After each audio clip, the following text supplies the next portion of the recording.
Are you sick and tired of underdog sports stories? Then this story that I am about to tell, and may seem as if it was written by the same 9-year-old that Hollywood uses to write those Fast and Furious scripts after feeding him too much cocaine and he's somewhere tied down in a basement. They made him sign a contract that he has to write at least 20 Fast and Furious movies before they even let even a speck of sunlight touch his body. We are talking about a man who could bench press a small car, an NCAA champion who made other champions look like they had wandered into the wrong weight class and possibly the wrong sport entirely. A fighter so dominant, they called him the Smashing Machine. But what if I told you that this titan of terror, this colossal of combat, this one-man demolition crew, he was simultaneously being dragged onto a different kind of stage by the cruel fates of addiction and fame, setting him up for a Greek tragedy filled with broken promises, betrayed trust, and the kind of spectacular downfall that only Shakespeare could think of. This story is definitely not a rise and fall. It's more of a rise, trip, roll down a hill, find a trampoline, bounce into a chandelier, then sort of land awkwardly while headbutting the mat and knocking yourself out in a professional fight. That actually happened. Alright, let's rewind. Before all this chaos, before all this smashing, before The Rock started wearing prosthetic noses, there was simply Mark Kerr. Born in Toledo, Ohio, young Mark was not dreaming of becoming an accountant. No sir. He was in the backyard powerbombing his siblings onto the piles of leaves, fueled by pure, unadulterated American grit. And maybe some sugary cereal. His father was Irish, a Puerto Rican mom. A genetic cocktail designed for athletic dominance, and probably some very passionate family dinners. When Mark outlined his plan to his family of getting paid to absorb skull trauma, his family was not very enthusiastic. His mother screamed internally and suggested Mark to get a good health insurance. A very, very, very good health insurance. His father thoroughly explained to him the long-term benefits of not getting repeatedly kneed in the skull. This overwhelming lack of family support became a persistent ghost of inadequacy that will follow him for the rest of his career, condemning him to a desperate fumbling search for validation. In future, he would try to fill this void with wrong people and even wronger highs. His each romantic entanglement, a tragic comedy attempt to rewrite his own worth. A script written an increasingly flammable link that will always end up in a messy, self-inflicted burnout feeling of not being good enough. He would start wrestling in high school, became a state champion, move on to college, and basically become the boogeyman of college wrestling. In 1992, Mark wins the NCAA Division I title. And guess who he beat in the finals? Randy freaking Couture. He would go on to collect wrestling awards like it's a freaking hobby. EIWA championships in the bag. Fletcher Awards? Sure, why not? World Cup medals in freestyle? Pan American Games silver? He was basically allergic to not winning. So Mark's an amateur wrestling god, but being an amateur wrestling champion pays just slightly more than being a professional thumb twiddler. He was hoping to make the cut for the 96 Olympics and win a medal to get the professional athlete's life, fame, money, hookers and cocaine. But then came the plot twist. Just in the qualifiers, he lost to Kurt Angle. Yeah, that Kurt Angle. So despite being a wrestling prodigy and having a body of a Greek god, but if your wallet is empty and your rent is undue, what exactly are your career options? Well, there is always that option of writing pungent, free-verse poetry about commodification of the human spirit under the exploitative pressures of late-stage capitalism, then reciting it to the pigeons in the park. Or there is this slightly more lucrative path, which involves rubbing oil on your body, wearing a loincloth, and fat women in their 50s who really appreciate a hunk body and would really like to touch it. None of this came true.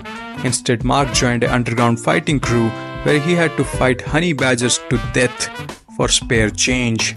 During this time, a different kind of rumble had started gaining traction, MMA.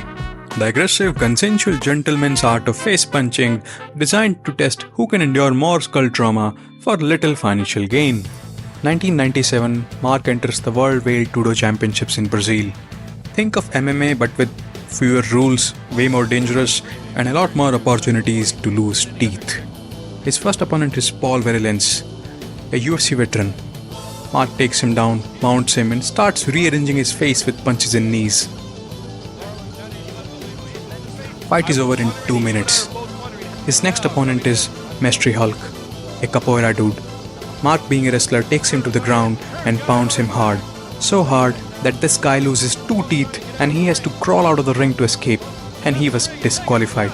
This path of destruction laid by Mark Kerr in this tournament, it brings him into the spotlight. This is the fight where they started calling him the Smashing Machine. In the finals of the championship, Mark had to fight Fabio Gurgel, a Brazilian Jiu-Jitsu black belt. Mark had a broken hand from the Hulk fight, but did it matter? No, because they were competing in the open weight format, meaning there were no weight classes. Mark had an advantage of 50 pounds over Gurgel. Wrestling versus BJJ. Mark turned Gurgel into a human punching bag for 30 whole gruesome minutes. Gurgel kept on trying the submissions, but Mark simply kept dropping the hammer.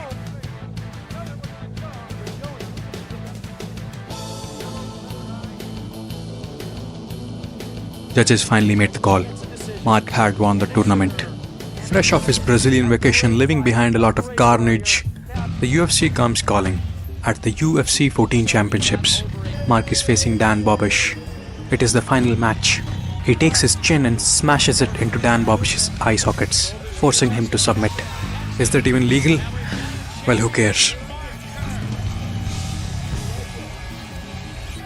Mark is now the UFC 14 heavyweight tournament champ.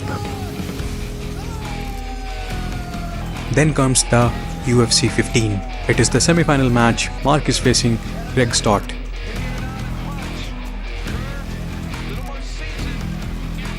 Mark knocks him out using his knee to the head in under 17 seconds. In the finals, Mark beats Dwayne using a rear naked choke in under a minute, becoming a back-to-back 2-time UFC champion. But unfortunately, this would be his last UFC fight. Fighting League was having some issues. The politicians were opposing it and calling it the human cockfighting. The cable TV operators made their distance, and the UFC got banned in major cities in America.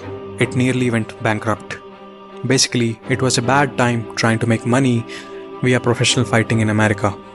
So Mark makes a financial decision and moves to the Pride Fighting Championships in Japan. It was popular and there was so much money being thrown around that made UFC purses look like lunch money.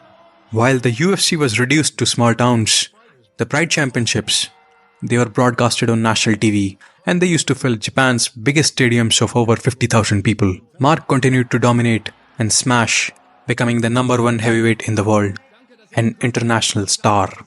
Japan's Pride Fighting Championships were known for their flashy entrances and lack of official rules. But none of this stopped Mark from winning his matches. His first bout was against Branko Cikatic, a tactical innovator who somehow thought the key to beating Mark was the aggressively illegal move of holding onto the ropes. He was disqualified. Mark wins. Then on a fateful night of September, Pride 7, 1999, the fighting gods decided to test Mark Kerr by sending Igor Vovchanchan. This guy was short, dense, and filled with pure, unadulterated knockout power, capable of derailing anything in his path. To fight and win against this human hazard, Mark had Mark Coleman, his former wrestling rival, now turned mentor. The start of the fight is in favor of Mark. He does the usual, take down, ground and pound. But then Igor lands a hard right hand. Mark Kerr is down and the momentum has shifted. He's gassed on his hands and knees. Bob Johnson starts using illegal knees to the head and the referee stops it and declares him the winner. But Kerr is pissed, arguing that knees were illegal. The officials decided that the fight was a no contest. But for Mark, getting finished like that, it messed with his head, his first chink in the armor. Mark Kerr once described the thrill of fighting as orgasmic, that nothing could compare. And here's where things started to get complicated. The smashing, it takes a toll. The injuries pile up. The pressure to be the smashing machine 24/7, it was immense. And so, Mark Kerr, the unstoppable force, meets an opponent he cannot easily win. The painkillers and the drugs. Dawn, his girlfriend, she threatened to leave if Mark did not quit drugs, and Mark himself admitted that he was losing control. October of 1999, Mark overdoses on narcotics. Hospitalized, he can't even stay awake. His prognosis? Grim. They ask him who the president is. His answer? Ronald Reagan. He's aware but can't function. And this was when all the joking stopped. The realization hits. We need to change something. He breaks down, cries. Garbage full of narcotics and needles were thrown out. He withdraws from his November fight. Checks into rehab for 1 whole month. Dawn herself was a recovering alcoholic. When Mark comes out of the rehab in December 99, he gets to know that Dawn has relapsed. The strain is immense and they break up. Despite everything that has happened, when the call for the Grand Prix 2000 final happens, Mark signs up. His readiness was questionable. His desire to fight even more so. To bring himself back into shape, Mark talks to Bas Rutten. Combined with intense training and stripped of his usual life stress, against all odds, Mark begins to look terrifying again. January of 2000, Mark Kerr versus Ensign Enoy. Mark does the usual ground and pound. Ensign is brutally overpowered and Mark wins. Things are smooth, things are going good. And Dawn comes back. Mark goes back to her, justifying that he needs her comfort. She makes him feel safe. Bas Rutten disagrees because he had seen the same thing happen 1,000 times. Dudes doing things that nothing short of self-sabotage. Bas is not happy, but still, Mark goes back to Dawn. Just in the span of few weeks, the inevitable happens. Mark and Dawn's relationship, it starts to break apart. Big time. It escalates to such a degree that police was called, and Dawn in desperation takes Mark's unloaded gun and starts gouging her arms with razors. Grand Prix quarterfinals. Mark Kerr versus Kazuyuki Fujita. By winning this fight, somehow Mark feels that he can achieve redemption. When the fight starts, Mark has the advantage. He does the good old ground and pound, landing hard shots, but as the fight wears on, he starts to tire out, and Fujita gains advantage. Fujita starts unloading blows to the head, shots to the body, bringing down Mark on his hands and knees. Bas Rutten looks down with a disappointed look on his face.